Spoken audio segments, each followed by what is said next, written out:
বিসমিল্লাহির রহমানির রহিম। সম্মানিত সভাপতি বাংলাদেশ ফুটবল ফেডারেশন, সামরিক ও অসামরিক কর্মকর্তাবৃন্দ, উপস্থিত বাংলাদেশ ফুটবল ফেডারেশনের কর্মকর্তাবৃন্দ, বাংলাদেশ জাতীয় ফুটবল দলের খেলোয়াড়, অফিসিয়ালগণ, প্রিন্ট ও ইলেকট্রনিক মিডিয়ার সাংবাদিকবৃন্দ এবং উপস্থিত সুধী, আসসালামু আলাইকুম ও শুভ অপরাহ্ন। শুরুতেই আমি মহান আল্লাহ তাআলার নিকট শুকরিয়া আদায় করছি। তিনি আমাদেরকে, আমাদের জাতীয় ফুটবল দল, সংশ্লিষ্ট অফিসিয়ালস ও ক্রীড়া সাংবাদিকগণকে নেপাল হতে নিরাপদে বাংলাদেশে প্রত্যাবর্তন করানোর তৌফিক দান করেছেন, আলহামদুলিল্লাহ। আপনারা ইতোমধ্যে অবগত আছেন যে বাংলাদেশ জাতীয় ফুটবল দল নেপাল জাতীয় ফুটবল দলের সাথে দুইটি ফিফা টিয়ার 1 ইন্টারন্যাশনাল ফ্রেন্ডলি ম্যাচ খেলার জন্য গত 3 সেপ্টেম্বর 2025 তারিখ নেপাল গমন করে। খেলার সূচি অনুযায়ী গত 6 সেপ্টেম্বর 2025 তারিখ প্রথম খেলাটি অনুষ্ঠিত হয়।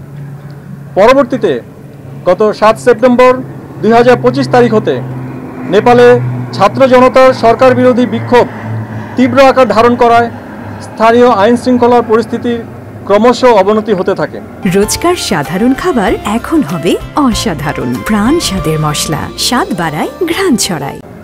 ফলশ্রুতিতে 9 সেপ্টেম্বর 2025 তারিখ অনুষ্ঠিতব্য দ্বিতীয় ম্যাচটি বাতিল ঘোষণা করা হয়।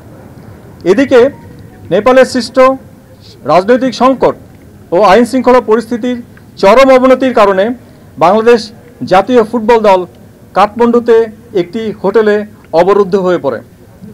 এহেন পরিস্থিতিতে বাংলাদেশ জাতীয় ফুটবল দলের সদস্যবৃন্দ ও ক্রীড়া সাংবাদিকদের নিরাপত্তার স্বার্থে তাদেরকে জরুরি ভিত্তিতে স্বদেশ প্রত্যাবর্তনের জন্য বাংলাদেশ ফুটবল ফেডারেশন কর্তৃক যুব ও ক্রীড়া মন্ত্রণালয়ের মাধ্যমে সশস্ত্র বাহিনী বিভাগকে অনুরোধ জানানো হয়। উক্ত অনুরোধের প্রেক্ষিতে এবং মাননীয় প্রধান উপদেষ্টার নির্দেশক্রমে বাংলাদেশ বিমান বাহিনীর একটি পরিবহন বিমানের মাধ্যমে নেপালে আটকে পড়া ফুটবল দলের সদস্যদের দেশে প্রত্যাবর্তনের জরুরি পরিকল্পনা গ্রহণ করা হয়।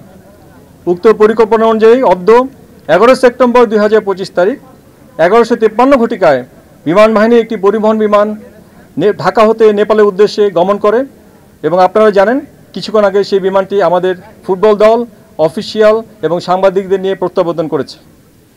নেপাল হতে প্রত্যাবর্তনকারী 55 জন সদস্যদের মধ্যে রয়েছেন খেলোয়াড় 23 জন, কোচ 4 জন, টিম অফিসিয়ালস ও ডেলিগেটস 11 জন, ক্রীড়া সাংবাদিক 16 জন এবং একজন ছাত্র সমন্বয়ক।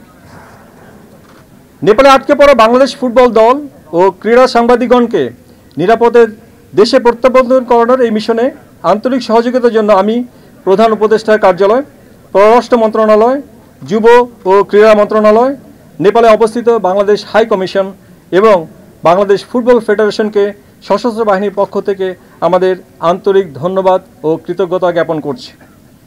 আগামী দিনগুলোতে সরকারি নির্দেশনা অনুযায়ী দেশ ও জনগণের যে কোনো প্রয়োজনে বাংলাদেশ সশস্ত্র বাহিনী আত্মনিয়োগের জন্য সদা অঙ্গীকারাবদ্ধ। আপনাদের সবাইকে অশেষ ধন্যবাদ। আমাদের মাঝে আমাদের ফুটবল ফেডারেশনের সম্মানিত সভাপতি এবং বাংলাদেশ ফুটবল দলের প্লেয়ারগণ উপস্থিত আছেন। আপনারা আমাকে অথবা তাদেরকে আপনাদের কোনো প্রশ্ন থাকলে করতে পারেন।